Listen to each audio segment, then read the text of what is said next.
Prezident İlham Əliyev Laçının işğaldan azad olunmasının 5-ci il dönümü münasibəti ilə Instagram hesabında paylaşım edib.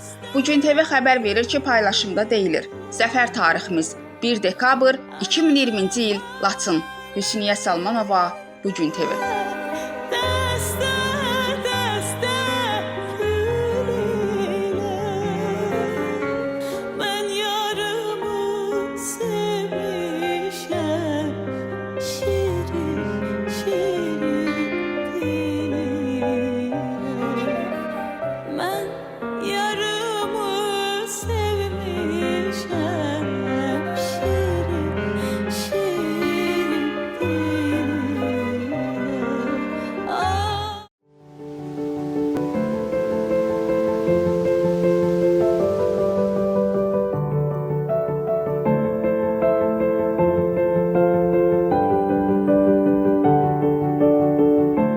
Həyat bu bölgəyə qayıdıb, bu bölgənin sahibləri qayıdıblar.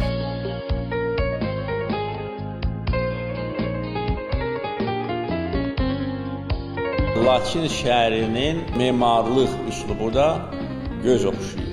Yəni bu nəinki Azərbaycanın dünya miqyasında ən gözəl şəhərlərindən birinə çevriləcək.